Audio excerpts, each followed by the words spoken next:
আসসালামু আলাইকুম। Habiba mobile solution চ্যানেলে আপনাদেরকে স্বাগতম। আজকে আমরা একটা গুরুত্বপূর্ণ বিষয় নিয়ে আলোচনা করব, সেটা হলো পাসপোর্টে কীভাবে ভুল হলে সংশোধন করবেন, অথবা বর্তমান ঠিকানা চেঞ্জ করবেন, অথবা স্থায়ী ঠিকানা চেঞ্জ করবেন, অথবা জন্ম তারিখ চেঞ্জ করবেন, অথবা নাম ভুল হলে চেঞ্জ করবেন। তো আজকে আমি স্টেপ বাই স্টেপ আপনাদেরকে এই প্রসিডিউরটা দেখাবো কীভাবে এগুলো চেঞ্জ করতে হয়। তো অ্যাট ফার্স্টে আমি যাচ্ছি হলো আমাদের যে পাসপোর্ট ইমিগ্রেশনের ওয়েবসাইট থেকে যে নামানো কীভাবে নামাবেন, ওই সাইটটা আমি আমার ডিসক্রিপশন লিঙ্কে দেওয়া আছে, সেটা ওখান থেকে ডাউনলোড করে নেবেন। এই যে দেখাচ্ছে এই হলো আমাদের রিইস্যু বা পাসপোর্ট ভুল সংশোধনের ফর্ম। এই যে ফর্মটা, এই যে খালি পেজটা দেখতে পাচ্ছেন, এই যে ফর্মটা কীভাবে ফিল আপ করবেন। এই যে উপরে যে ঘরটা দেখতে পাচ্ছেন, এই ঘরটা হলো বিভাগীয় আঞ্চলিক পাসপোর্ট অফিসের ঘর। এটা আপনার যে এলাকায় আপনি যদি ঢাকাতে হন, ঢাকায় আমাদের 3টা পাসপোর্ট অফিস আছে, উত্তরা, আগারগাঁও আর হলো আপনার যাত্রাবাড়ি। তো আপনি যদি যাত্রাবাড়ির বর্তমান ঠিকানা হয় যাত্রাবাড়ি বা খিলগাঁও দিয়ে হলে, তাহলে অবশ্যই আপনি এখানে যাত্রাবাড়ি লিখবেন। যদি উত্তরা দিয়ে হয় উত্তরা আঞ্চলিক অফিস লিখবেন, আর যারা মিরপুর দিয়ে হয় তারা অবশ্যই আগারগাঁও লিখবেন। তো এই জায়গায় এলো এটা। আর এলো পাসপোর্ট বিতরণের প্রকৃতি। এই অপশনটা হচ্ছে আপনার সাধারণ আর হলো জরুরি।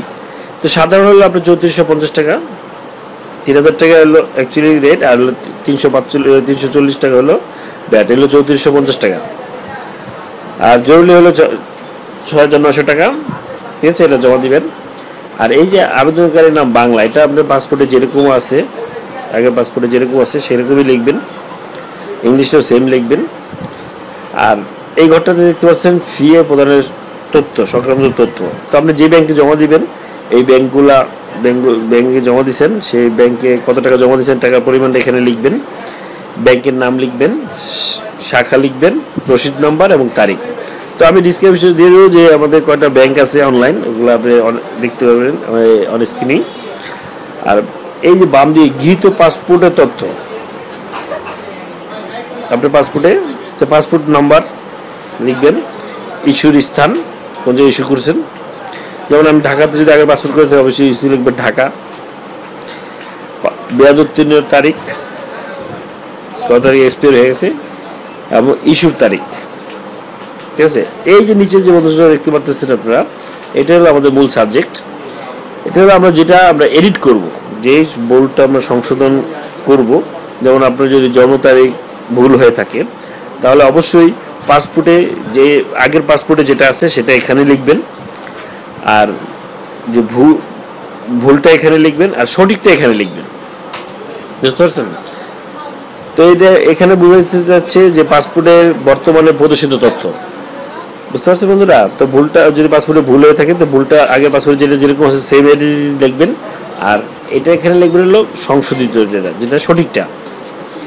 তো অবশ্যই এখানে যে তারিখটা লিখবেন, অবশ্যই যেন এটা রেফারেন্স ডকুমেন্ট থাকে, যেমন ন্যাশনাল আইডি কার্ড, অথবা জন্ম নিবন্ধন, অথবা ট্রেড লাইসেন্স, অথবা ড্রাইভিং লাইসেন্স, ঠিক আছে।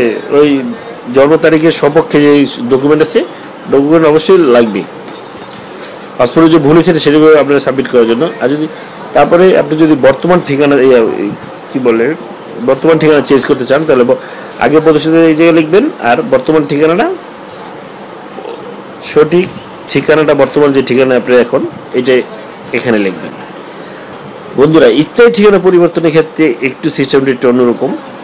স্থায়ী ঠিকানা যদি আপনার চেঞ্জ করেন, যে পাসপোর্টে আছে আপনার নোয়াখালী, তো নোয়াখালীতে এখানে লিখবেনই।